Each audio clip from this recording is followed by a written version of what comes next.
What's going on, guys? JPB2 here. Hope you guys are enjoying your Tuesday. And for today's gameplay, we have a Prank Kids versus a Prank Kids mirror matchup. Yes, sir, you heard it right. It is a mirror matchup.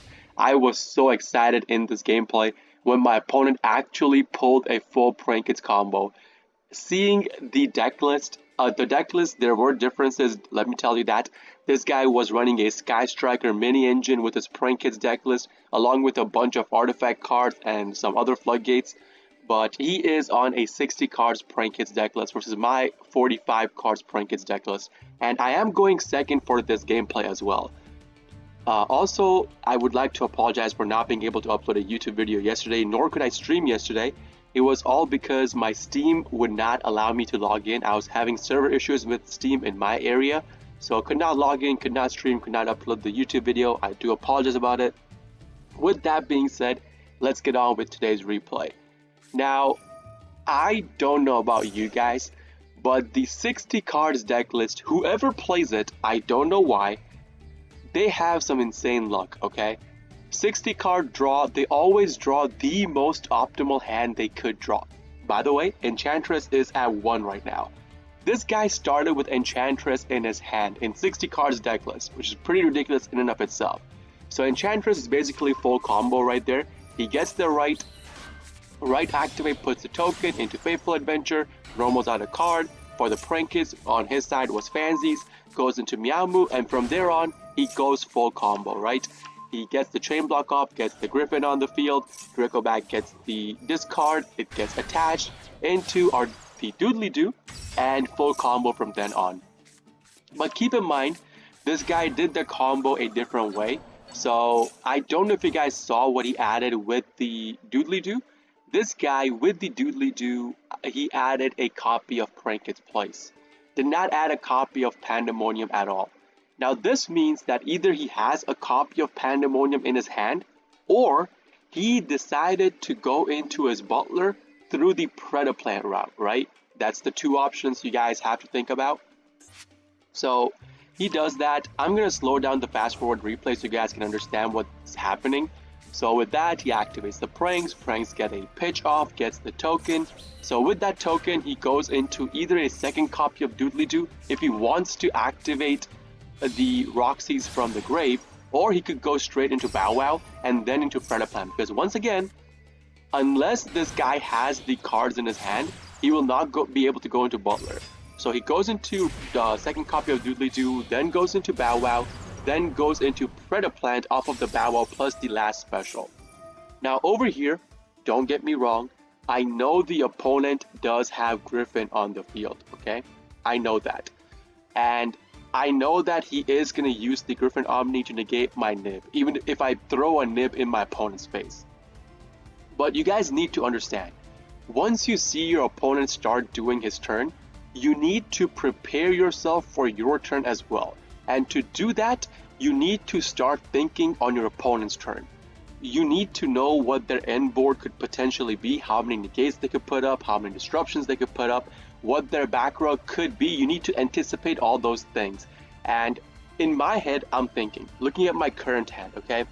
I know once he does the Predaplant into Butler play, he'll probably set down 2 cards if he has the cards in his hand and pass his turn over, activate Pranks, recycle 3, draw a card, and end his turn right then and there, right? I know that's gonna happen. So I need to start thinking, how can I push past his board on my turn? Because his Butler on the field, I can use the Forbidden Droplet to negate. I have Forbidden in my hand, I could use it to negate it out. But if I leave the Griffin on the field, what ends up happening is that I need to pitch a monster from my hand so that he cannot activate the Griffin Omni to negate my Forbidden Droplet. So, yes, I could have pitched the Nib, of course, but again, I'm thinking, if this guy has a cross out, I need him to use the cross out right here, right now. Because if he saves his cross out for my turn, he could actually cross out the first card I send to the graveyard to activate the graveyard effect off. That would just end my turn. So you need to understand. You need to think about all that kind of stuff and then make your plays. That's the reason why I'm hitting my opponent with Nib right here, right now. So in case he has a crossout, he will use crossout over the Griffin Omni to negate out the Nib. Or, if he does not have crossout, he will be forced to use the Griffin Omni to negate my Nib. That means I have one less card to worry about on the field on my turn.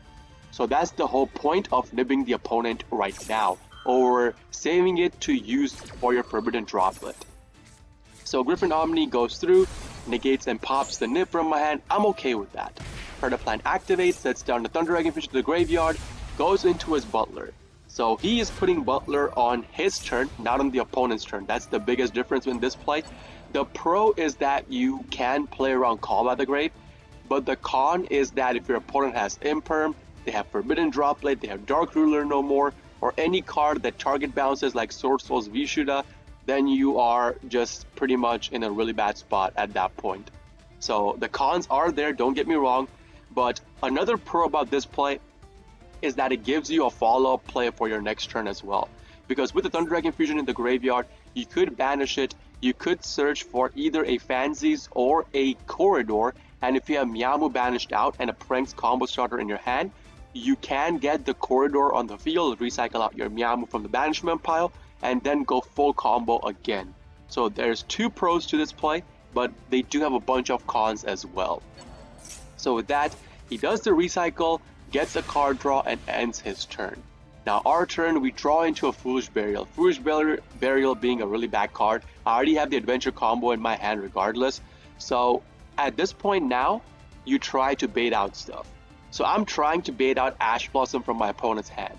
Foolish Burial out the Enchantress. Enchantress is one of the prime targets for the Ash Blossom negate. So if the opponent uses that, we don't have to care about Ash Blossom. Another thing I was worried about is a Maxi. If he hits me with a Maxi, I just scoop the game. I can't play around that anymore. So no negate on this. So we get a duplicate copy of Right. We activate the Right. And I'm going to chain my Forbidden Droplet to the activation of Right so I could pitch out the Right from the field and not waste a card from my hand. With that, it's going to resolve. So my opponent cannot activate any spell cards in response to this, and I have not put any monsters on the field so far, so he can't respond with Butler's activation anyways, right?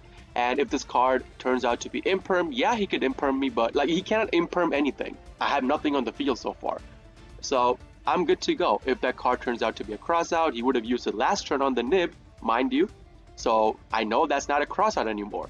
So with that, we get the Fateful Adventure, activate Pranks, and in response to this, the card he had set down was Artifact Ignition. So I told you guys he's playing a small Sky Striker engine and a small Artifact engine as well in his 60 cards list.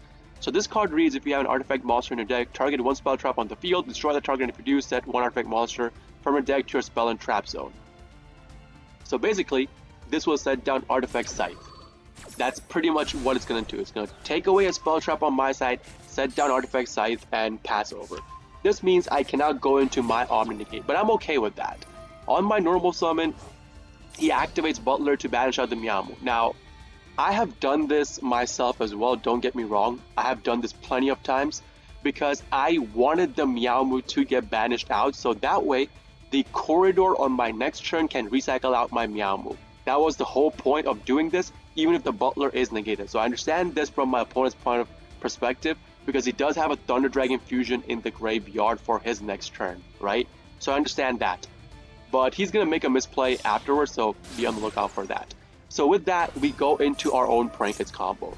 We're going to chain block the first graveyard, link off into our Doodly-Doo, activate Fancies, chain block with Doodly-Doo, get the Pranks in our hand to play safe, pitch Panday, get Lamseys. Go into our second copy of Doodly-Doo, activate Lamseys, burn, no Ash, pretty good for us, no Nib, pretty good for us as well. Pitch Doodly-Doo, get the two cards from the graveyard into our hand, namely Panday plus a Pranks name, activate Pranks, get a token, go into Bow Wow. You guys know the standard play for Pranks combo.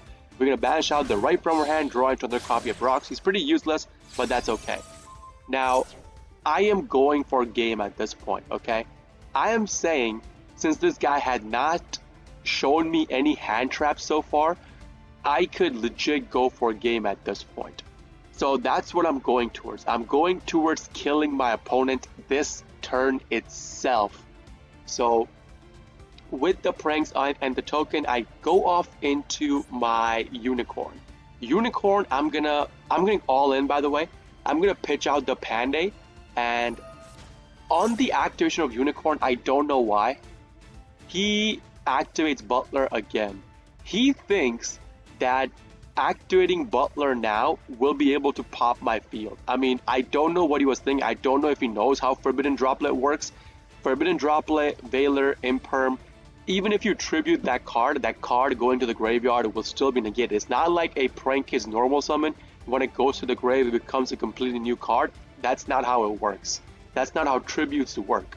So he just wasted his Butler at that point. I'm okay with that. So with that, we go into access code. Access code, I just need to get 2 pops. The 2 monsters on the field, that's all I need to pop. So we pop those 2 out, and at this point, we have the Corridor in our hand to close out the game. Corridor will be able to go into Thunder Dragon Colossus, but Corridor by itself, I'm pretty sure is just game right there, because it's almost 2k attack, that's 7k, 7.2k I'll have on the field. So just by itself, it's pretty much game, but I still go into my Colossus, and with that, I go into battle phase, my opponent figures that out, and he just scoops right there. That's going to be it for today's game, guys. If you guys do enjoy this kind of videos, please consider hitting the like button, subbing to my channel for more daily prank and video uploads, and if you guys are interested in the live version of all of this, I do live stream on Twitch, twitch.tv/jpbduel. Link along with my schedule and a link to my Discord will be in the video description itself for you guys to check out. This is JPBduel signing out for today. I'll be seeing you all in the next video. Peace!